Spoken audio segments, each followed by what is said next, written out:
Alright, so today I'm going to show you how to turn your tablet or maybe your iPad into a very portable point of sale system using Roomdine. So Roomdine is actually, an inventory management system. This is cloud based, so it works on any device. It works on your tablet, it works on your phones, it could work on your computer. So all you need to do is just to visit the URL. I'm going to put the URL in the video description.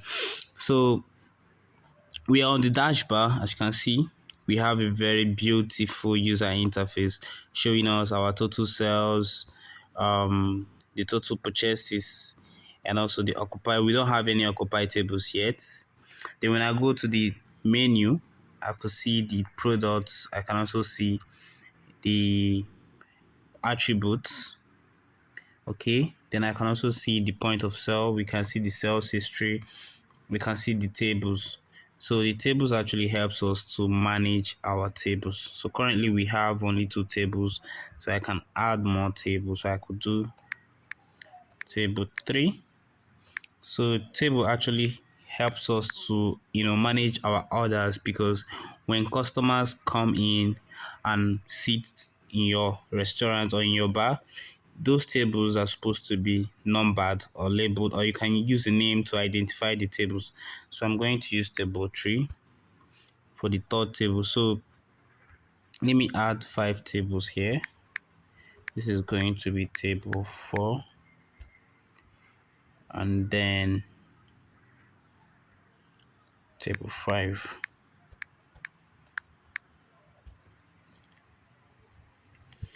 Okay, so currently we have 5 tables.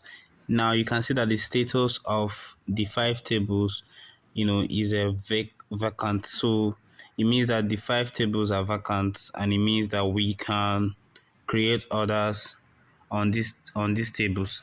So let's go back to the point of sale and open a point of sale. So before opening a point of sale, I'm asked to create a new session. So this session helps us to store everything that is going on within this point of sale. For instance, it stores your total sales, it stores your held receipts, it stores everything.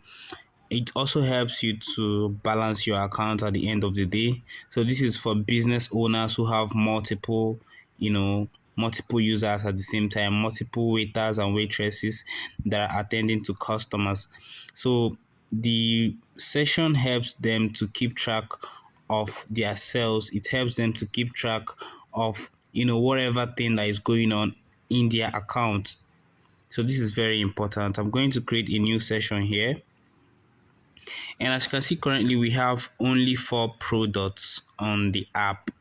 I can add more, but for now we are going to make do with these 4 products. And it shows the product name and the product price.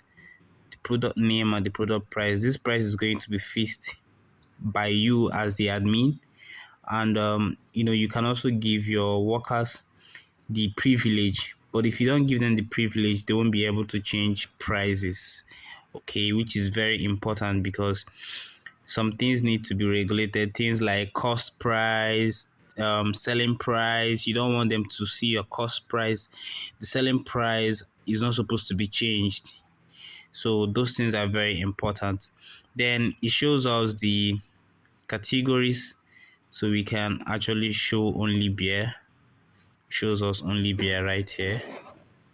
Okay, so we can click yogurt, and it shows us only yogurt. We can also click all, and it shows us all the items.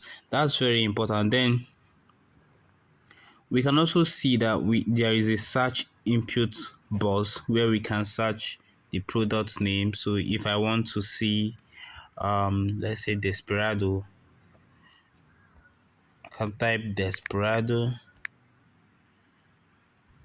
This is going to show us only the products that match our query. Okay, so now let's say a customer wants to buy Desperado, and a customer wants to buy the Desperado and the Heineken, Desperado and the Heineken, and we need to also specify what table this customer is sitting on. So to do this, first off, when we pick a product, as you can see by the right hand side at the top, it shows us the total number of products we have picked. This is very important because most times customers tell you the number of products they need, and that is actually what you want to specify. So I can tap the take order, section to see the products that we've picked so far. So we have only Desperado. We can also increase the quantity. As you can see, when I increase the quantity, the total amount increases as well, and when I reduce, it decreases as well. So this is done automatically. Then I can pick Heineken as well, and you can see that the Desperado is 1, Heineken is 2, then the total, which is the subtotal of this order, is 3,500. So we can also specify the customer seat or maybe the customer table. So this is very important in bars where maybe there are multiple orders coming from multiple tables. So you want the app to keep track of everything coming from each of the cost, each of the tables, which is very important. So I can choose table 1, table 2, depending on where the order is coming from. You don't really have to choose the table name. This is optional, but it's very important. So if this customer wants to make payment right away, you can go ahead and click the green balls by the right hand side. So this is to receive payment, so I can choose the payment method. But in bars and restaurants, most times customers are not making payments outrightly. They are just trying to, they are making orders, then after drinking, having fun, they will now find out what the total bill is and make their payment. This is very important. So, and you don't want to close this page, because when you close this page to attend to another customer, you are going to lose your order. So what happens is you can just click take order, and this is going to take a few seconds to take your order. So your order is going to be saved on the system. Whenever you come back to it, you can also revisit the order, edit it, or maybe you can receive payment. So let's go back to the order that we just took. When I click here, I can see held orders. You can see the recent transactions. You can also see the session details. So I can click the held orders and it shows us this held order. So we can see the name. We can also see the name of the person that held this order. This is very important. This is very important because when you have multiple users on the system, you want to keep track of each waiter and each waitress's orders, and you also want them to be able to retrieve it. So this order is going to be visible to only me. This is how it works. Then it shows you the table number and the table name. It shows you the total amount and it shows you the invoice number. This is very, very important because if I want to, receive payment on this particular order, I can click pay. If I want to delete, I can just tap the delete, but I don't want to delete this order. Now, let's say going back to the main menu, another customer wants us to attend to him. So we can just maybe refresh this page. Let's say this customer wants to buy Hollandia yogurt and Star Radler. So 2 pieces of this, and I think the total amount is 5,500. So now if you check, we can no longer find table 1 on the list because table 1 is already occupied. Okay, so what happens is this customer is going to be sitting on a different table. So let's use table 4. Then we can scroll down and take order on this particular customer. So now we have taken two orders. We have the order of 5,500 and the order of 35. So let's say the customer for table 1 is done drinking, or maybe the customer for table 1 wants more drink. So let's go back to this and click open. This customer wants us to add more drinks to his table. We can go back to menu and select Star Radler to top it up. So we have a total of 5,000 naira. This customer purchased Desperado, Heineken, and Star Radler. So we can update the order. Now the order is updated, and this means that whenever this customer wants to make payment, we can always go back to the order by clicking take order, go to the cart menu and select held orders. So we have the order of 5,000 and the order of 5,500. We can also see the session details because this is very, very important. Remember I said that before opening a point of sale, we are prompted to open a new session. So when I go to the session details, you can see the total amount of money we have made in this session. So the total amount of items we've sold is 6, and it shows you boldly the total amount you've sold in this session. Then when you scroll down, it will show you the total amount you received. Currently, we have not received any payment. So total cash, total card, total bank transfer, and total mobile money is showing 0. So the started time and date shows us when and what time we started this particular session. So when I scroll down, you can see the total number of products and the list of products we've sold in this session. So it shows you the number of bottles, it shows you the ones in pieces, it shows you everything, and it sums it up very beautifully. Then currently we don't want to end this session, right? We want to make sure that we've received our payment. We want to make sure that none of our customer is owing us. We want to make sure that all the held orders are closed. So going back to the held orders, customer 1 wants to make a payment. So we can click pay. It takes us to the payment page. So on this page, we can specify the payment method and the amount the customer wants to pay. So the total amount that the customer is supposed to pay is 5,000 naira. But let's say this customer wants to make part payments by cash and complete the payments by bank transfer. How do we go about this?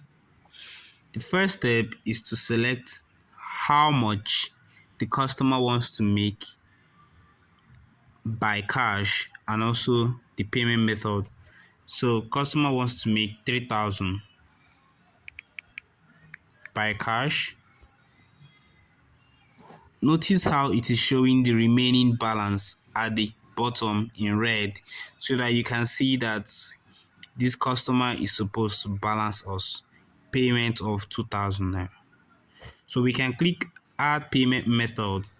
Now this is going to bring up a new input box where you can type in the method and the amount.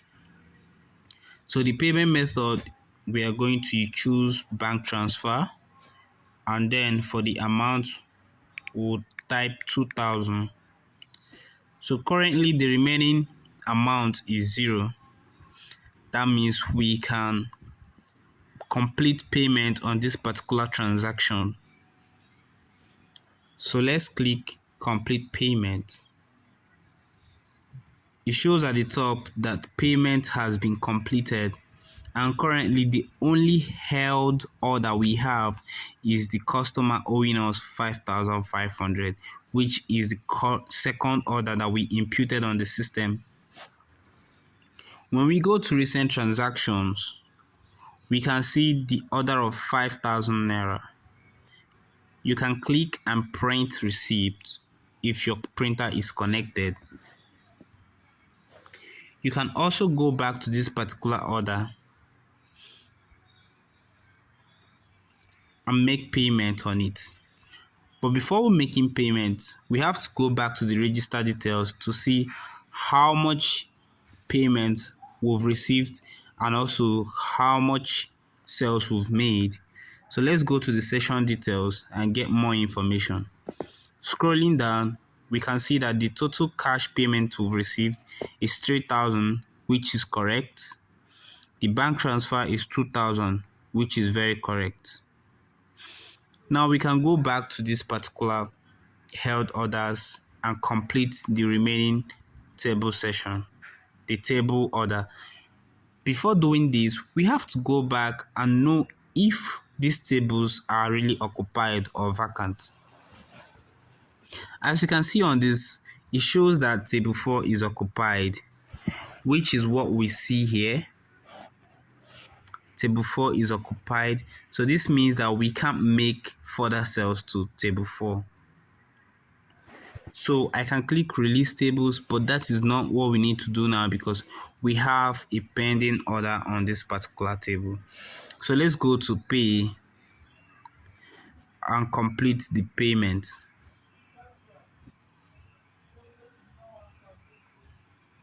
So currently we don't have any held orders, and we can go back and choose session details to see our total payment and our total sales. So the total sales is 10,500.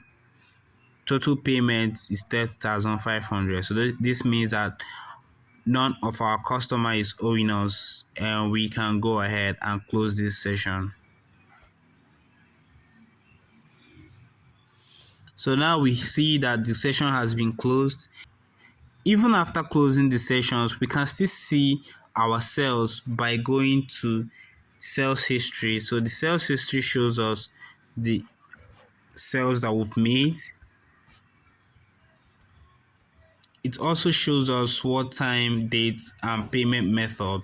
So for this particular sale, we received payment from two particular methods. We received from cash and we also received bank transfer. These are the products sold in this particular transaction, and then this is the details of this particular transaction. So if you enjoyed this video, like, subscribe, and share. And please, if you need this app, you can click the link in our bio, or you can also click the link in the video description to access the app. So this will be the end of the point of sale session, and if you have any questions to ask, you can drop it in the comment box below. Thank you for watching, and see you in the next video.